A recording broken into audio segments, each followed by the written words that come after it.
जी इब्तिदा है रब्बी जल की बाबरकत नाम से करीम खान डायरी टीवी के शीशे पर आपकी खिदमत में हाजिर हूँ। नाजरीन, इस वक्त अगर आप देखें तो जो ठंड मौसम है, सर्द मौसम है, उसने पंजाब को तो अपने लपेट में लिया ही है आए हैं और उनके टेम्परेचर जो है काफ़ी गिर चुके हैं। मगर इस वक्त टेम्परेचर इलेक्शन का, उसके कैंपेन का हाई चल रहा है पूरे मुल्क में, खासकर अटक शहर में उसका जो टेम्परेचर है वो हाई लेवल पे चल रहा है। और आप जानते भी हैं कि इस हवाले से मुस्लिम लीग नून, पीपल्स पार्टी, जमात इस्लामी और इसके अलावा बहुत सारे जो सियासी जमातें हैं उनके टिकट अनाउंस भी हो चुके हैं। मगर ख़ास बात यह है कि गुज़श्ता दिन जो है पाकिस्तान तहरीक इंसाफ ने अपने सूबाई जो उम्मीदवारान हैं उनके टिकट जो है उनका ऐलान कर दिया है। और उसमें इंतहाई काबिल एहतराम बुज़ुर्ग सियासतदान हैं हमारे अटक के, पहले भी सूबाई असम्बली के मेंबर रह चुके हैं, जनाब एजाज़ हुसैन बुखारी साहब इंतहाई काबिल एहतराम हैं। इस वक्त मैं उनके साथ तशरीफ़ फरमा हूँ। कुछ सवालात जो गुज़श्ता दिन मीडिया पर भी चले उनसे भी वो भी पूछेंगे। इस वक्त जो सिनेरियो बना है ज़िला अटक में तहरीक इंसाफ के हवाले से, उस पर भी बात करेंगे। तो सबसे पहले सर अस्सलाम वालेकुम, कैसे हैं आप? खैरियत से? जी वालेकुम। तबीयत ठीक है सर आपकी? अनेक ख्वाहिशात आपके लिए। सर जी सबसे पहले आपने इलेक्शन जब डॉक्यूमेंट्स जमा करवाए अपने, तो बतौर आज़ाद करवाए थे या आप समझते थे कि पीटीआई से मुझे टिकट मिलने वाला है? जी हाँ, मुझे यकीन था, लेकिन बाद में मैंने आज़ाद वसीयत करे थे। अच्छा सर बुखारी साहब, अगर हम थोड़ा सा रोशनी डालें, गुज़श्ता कुछ माह पहले ग़ालिबन 15 अगस्त का दिन था, एक प्रेस कॉन्फ्रेंस की गई और वो प्रेस कॉन्फ्रेंस जनाब खावर साहब की गिरफ्तारी के बाद अमल में लाई गई और उसके बाद फिर मामला आगे चले। खावर साहब के बकौल जो स्टेटमेंट हम दे रहे हैं वो जनाब आप एजाज साहब का भी है और मेरा भी है, और वो पार्टी से पार्टी छोड़ने का ताल्लुक इजहार था, उसके बारे में वजाहत फरमाएं। अगर मैंने पार्टी छोड़ी होती तो मुझे टिकट क्यों मिलता? सिंपल बात है, इसका एक ही जवाब है। अगर मैंने वाकई पार्टी छोड़ी होती और पार्टी वालों को पता था कि मैंने पार्टी छोड़ी है, प्रेस कॉन्फ्रेंस में मैंने छोड़ दिया, जी ऐसा ही है, तो मुझे टिकट क्यों मिलता? अच्छा, इसका मतलब आपने पार्टी छोड़ी? न मैंने पार्टी छोड़ी, न कुछ ऐसी बात है। उसके साथ बैठना एक मजबूरी थी।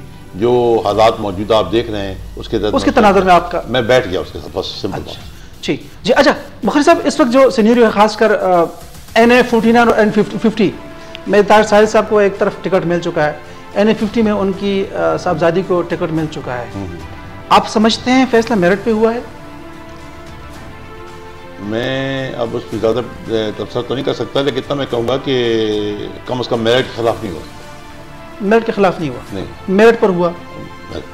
जुल्फी बुखारी साहब NA-50 के लिए मौजू उम्मीदवार थे और उन्होंने वहाँ काफ़ी काम भी किया। क्या वो इसके लिए अवेलेबल नहीं थे या हाँ, बस अवेलेबिलिटी का चक्कर था और वो आ नहीं सकते थे, तो इस वजह से मेरे ख्याल में इमरान खान ने बेहतर फैसला किया। यावर साहब कहाँ हैं? यावर साहब कुछ पता नहीं कहाँ है। अच्छा, यावर साहब को एक मजबूत उम्मीदवार समझा जा रहा था PP3 के लिए। ठीक है, मजबूरन आपको आना पड़ा? मजबूरन। अच्छा, आप क्या समझते हैं उस तरह की कैंपेन की जरूरत पड़ेगी जिस तरह गुज़श्ता अदवार में PTI को करनी पड़ी?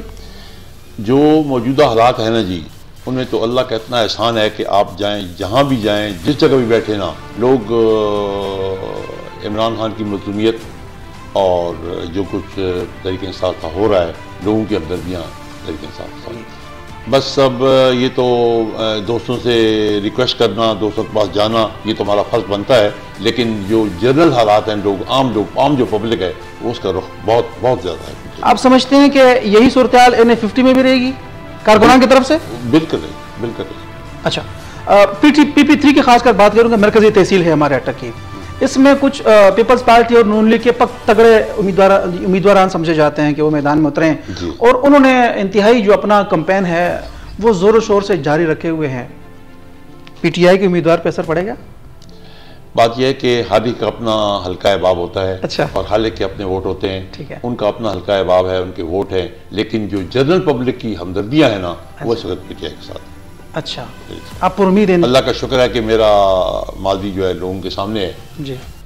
मैं चेयरमैन डिस्ट्रिक्ट काउंसिल भी रहा हूँ, MPA में 5 साल रहा हूँ, तहरीक इंसाफ का MPA आज़ाद मजलिस अमल का भी रहा हूँ, तो मुझे अल्लाह का शुक्र है कि लोगों ने अप्रिशिएट किया है हर काम में, और मुझे जब भी मैं खड़ा हुआ हूँ मुझे कामयाबी दिलाई है, सिवाय एक दफ़ा के कि वो बेनज़ीर की वजह से उसकी डेथ हो गई थी। तो लोग इनकी हमदर्दियाँ उनके साथ होगी पीपल पार्टी के साथ। अदरवाइज अल्लाह का शुक्र है कि मैंने अपने वोट पूरे दिए हर वक्त। बुखारी साहब इलेक्शन फेयर होंगे? ये इलेक्शन जी आप देख रहे हैं, फेयर वाली बात तो दूर की बात है, इलेक्शन ही कैसे होंगे ये तो समझ। इलेक्शन तो होंगे लेकिन अनफेयर और फेयर की बात वहाँ होती है ना जहाँ थोड़ी बहुत ज्यादती की जाए। यहाँ बहुत ज़्यादा जुल्म और ज्यादती हो रही हो और ये कि कैंडिडेट्स उठाए जा रहे हैं। नवाज शरीफ निकल नहीं रहा बार अवाम में। आप देख लें, अब 15 दिन रह गए इलेक्शन में, 20 दिन, और अभी तक वो अवाम में आई नहीं। इमरान खान इलेक्शन से पहले बाहर आ सकते हैं? देखिए, बहुत चीज़ें ऐसी होती हैं जिसकी प्रिडिक्शन करनी बड़ी मुश्किल हो जाती है। क्योंकि हालात का है ना कि इनको कैसा नजर आता है। जब ये देखेंगे पाकिस्तान डूब रहा है तो हो सकता है निकाल दें उसको, जब देखेंगे नहीं अभी पाकिस्तान डूबने में कुछ वक्त है तो फिर नहीं निकलेंगे। क्या जुल्फी बुखारी साहब मुस्तकबिल में पाकिस्तान तहरीक इंसाफ के साथ रहेंगे? वो तो है, वो तहरीक इंसाफ के साथ है, टिकट की जो बात ही नहीं। कैंपेन के हवाले से यावर बुखारी साहब आप मैदान में उतरेंगे आपके मदद के लिए? नहीं, अभी तो फौरी तौर पर उनका सामने आना ही बड़ा मुश्किल है, तो लेकिन जब आएंगे तो करेंगे यकीन। चले, अच्छा अपना आपका हल्का है बुखारी साहब, ज़्यादा वक्त नहीं लूँगा आपका, आज मसरूफ़ भी थे आप काफ़ी सारे। देखने वाले हैं आपके हल्के के हैं, PP3 के हैं, ख़ासकर आपके कारकुनान आपको देख रहे हैं। अटक में एक चीज़ देखने में आ रही है कि कोई लीडर जो है वो सामने नहीं है, मौजूद नहीं है ग्राउंड रियलिटी पे, आपकी तरफ नजरें हैं, तो अपने प्यारों के लिए क्या पैगाम देना चाहिए? ये पैगाम है कि इस जुल्म का मुकाबला करें और तहरीक इंसाफ को भरपूर तरीके से कामयाब करें, और इंशाल्लाह लोग करेंगे, जो लोगों का रवैया है वो करेंगे लोग इंशाल्लाह। सर बहुत बहुत शुक्रिया, आपने मुझे वक्त दिया। बिल्कुल नाज़रीन, सिलसिला कुछ यूँ है, मोहतरम आज मसरूफ़ भी थे, गालिबन डिस्ट्रिक्ट बार अटक में आज इलेक्शन भी है, मगर चूँकि आप देख भी रहे हैं फ़िज़ा जिस वक्त बन रही है इस वक्त, वो इंतहाई टेम्परेचर, मैंने आपसे कहा कि इलेक्शन का वो हाई मोरल चल रहा है, तो इस हवाले से गुफ्तगू लाजमी थी। कुछ ख़बरें भी थी कि जनाब बुखारी साहब का बयान सामने नहीं आ रहा, कोई उनकी बातचीत नहीं आ रही, तो हमने ये ज़रूरी समझा कि बुखारी साहब को आप देख भी लें, उनकी बातें भी सुन लें। तो बिल्कुल यही सूरत हाल रही है। बाकी हल्कों में भी 2, 3, 4 और 5 अटक के हल्के हैं, PP के, वहाँ भी सूरत हाल जो है काफ़ी गहमा गहमी पाई जा रही है। कुछ मकामात पर ख़बरें ये भी हैं कि कुछ उम्मीदवारान उन्होंने जो है वो मफाहमत की इत्तेहाद कर ली है, और वो कुछ उम्मीदवारान कुछ पार्टी के बैठ भी गए हैं दूसरों के मुकाबले में। तो ये इलेक्शन की खबरें हैं, आप सुनते जाएंगे 8 फरवरी तक, और 8 फरवरी के बाद जो रिजल्ट होगा वो भी आपके सामने होगा। जो इस वक्त तैयारियां हैं वो उरूज पर हैं। करीम खान डायरी TV के साथ इस पूरे इलेक्शन कैंपेन को जारी रखे हुए हैं और आपको लम्हा बलम्हा तमाम सूरत हाल से आगाह कर रहे हैं। ज़िंदगी ने वफा के उस सांसों ने साथ दिया। एक नए पैगाम के साथ करीम खान होगा आपका मेज़बान, इजाज़त चाहता हूँ। अल्लाह ने